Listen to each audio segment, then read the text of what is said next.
What you are hearing are gunshots captured on a home security camera. It happened Thursday night in a Brooklyn Park residential neighborhood not far from an elementary school. Police say 911 calls poured in after residents heard the gunfire. Brooklyn Park police are now asking for the public's help identifying the people responsible. Police responded around 8:40 Thursday night to an area near Brookdale Drive and Noble Avenue. Police say they received calls about gunshots happening at several locations that sounded like automatic gunfire. Officers found 16 shell casings in this particular location. One resident reported damage to parked vehicles. Brooklyn Park police say they're seeing an increase in automatic gunfire incidents. It's shocking to think that there's gunfights happening in some of our streets with automatic gunfire. It's something we've never experienced until the last year or two. There were no reports of any injuries. If you have information, you're asked to call Brooklyn Park Police. The midterm elections are in full swing, and officials say it's getting busier at voting places in the Northwest Metro. According to the Minnesota Secretary of State's office, early voter turnout is ahead of the last midterm election in 2018. Reporter Sonia Goins shows us what's motivating people to vote early. There's a steady stream of voters here at Plymouth City Hall. Wednesday was a record-breaking day. Over 200 people voted. The city clerk says it might have something to do with MEA week. 12 days into the election, and local voting places are seeing an increase in foot traffic. So far, 2,100 people have voted early in Plymouth. I think we're on pace for 2018. It seems it's starting to pick up now. You know, earlier people like to wait to vote until it gets a little closer to election day. Voters in Plymouth will elect representation in city, county, state, and federal races. That includes 8 candidates running for 3 open seats on the city council. Several issues are driving people to vote early. Crime, education, and rights, people's rights. I just want to make sure the right people get in there. In Brooklyn Center, it's also been a busy week, and officials anticipate things will pick up even more as we get closer to Election Day. As of yesterday's count, we've had 918 people vote absentee, and in comparison to 2018, and we had 2266. There are several reasons for that, including a hotly contested mayoral race. Incumbent Mike Elliott is facing challenger April Graves, who currently is a city council member. We want to put people in offices that are going to do the right thing for the city. In Brooklyn Park, more than 2,600 ballots have been accepted, and in Robbinsdale, so far, 520 mail-in ballots have been returned, while 162 voted in person. Accessibility and convenience seems to be motivating people to vote early. No hassles. The ladies were very pleasant, and it was just easy to do. It's always a pleasure to do my duty. Sonia Goins, CCX News. One of the most significant park projects Maple Grove has seen in years is taking shape this fall. The nearly $15 million makeover of Gleason fields has made substantial progress. The project includes building 4 baseball fields with artificial turf, installing LED lighting, and constructing a new concession stand. It would make Maple Grove a signature destination for baseball and softball tournaments. All 4 fields are on schedule to be ready for use next spring. And one of Maple Grove's other signature facilities, the Sports Dome, will be open soon. Park officials say the dome will be inflated next week and be ready for use by Saturday, October 29th. The Sports Dome offers a walking track and a turf field for a variety of out-of-season sports.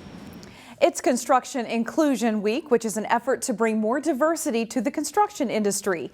Recently, a local construction company brought that message to Garden City Elementary School in Brooklyn Center. Here's Jason Malello with our school spotlight.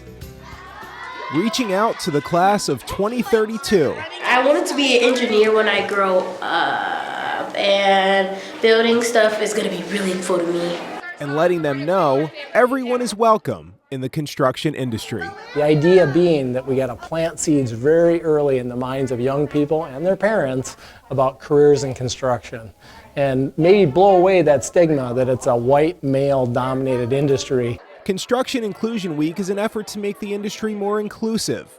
Golden Valley-based Mortensen Construction brought that message to third graders at Garden City Elementary. I get to learn more about construction, and construction is my favorite thing.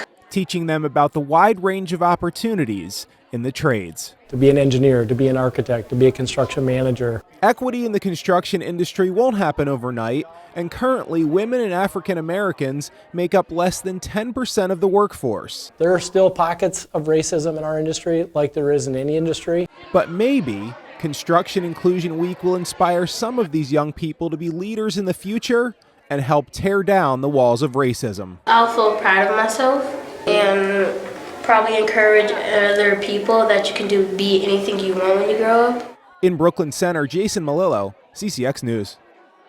It is the season of pumpkins, and a fresh crop was delivered Thursday to a neighborhood chocolate shop. Our CSA farmer brings us pumpkins, and we thought of just giving them away, but we also thought, let's tag it with a fundraiser and try to raise some money for the local food shelf. The owners of Dancing Bear Chocolate are from Robbinsdale, and they operate their chocolate shop just a few blocks away in North Minneapolis. Since they are a neighborhood shop, they like to offer the pumpkins to people who live nearby. You don't have to drive 30, 40 miles to a pumpkin farm and pick out a pumpkin. We've got them right here for you. So we try to make it convenient. If you pick up a pumpkin, you are encouraged to make a donation to the Camden Promise Food Shelf.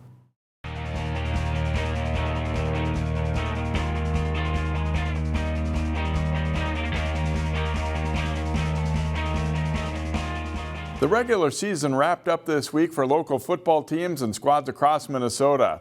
Due to officiating shortages, some games were moved from the traditional MEA week Wednesday night to Thursday. That included Champlin Park's battle against Anoka. Jason Malillo has the highlights. Champlin Park football hosting Anoka in the last regular season game for both teams. First play from scrimmage for the CP offense. Rich Lou Tootie through the hole, and then he shows off that track speed, and it's a 62-yard touchdown scoot. Rebels up 7-0. Michael Bruggers hammers Anoka quarterback Peyton Podani. It's an intentional grounding penalty in the end zone, and that's a safety for Champlin Park. The Tornadoes get on the board later in the first quarter on an 8-yard touchdown dart by Podani to Elijah Paulson. But on the ensuing kickoff, Khalil Toney zigzags through a hole, breaks a couple of tackles, and gets loose around midfield, racing for a 79-yard return to the Anoka 16. And that sets up a 1-yard touchdown run by Rebels quarterback Drew Kaluza, and they're up 24-7 after one quarter. In the second, Tootie breaks off another long scoring run covering 50 yards this time, and Champlin Park rolls to a 46-22 victory. Jason Malillo, CCX Sports. After making the school's first trip to the state semifinals last fall, the Cooper football team is a much younger group this fall. The Hawks have had their struggles. They look to pick up their second win of the season as they played at winless Benilde. Benilde St. Margaret's looking for its first win of the season as they host Cooper in the regular season finale in football. After stopping BSM on downs, Cooper's first play from scrimmage is a beauty as Denari Connors on the sweep gets great blocking, and he is gone down the sidelines for a 65-yard TD on his way to a 200-plus yard night. It's quickly 7-0 Hawks. A short time later, Nirban Yogaraja throws deep, but Darius Mulba gets the interception. The first of 3 for the Hawks on the night, 2 by Mulba. On the ensuing drive, Cameron Fox hits Jermaine Cook on the slant. He goes 28 yards to the 1 to set up a Connors TD, and it's 14-0 Hawks after 1. Second quarter, and Fox hits Big Jackson Howard on a seam route. He stiff-arms the tackler and gets in for a 38-yard touchdown. Cooper, with 1 win coming in, is up 21-0 at the half.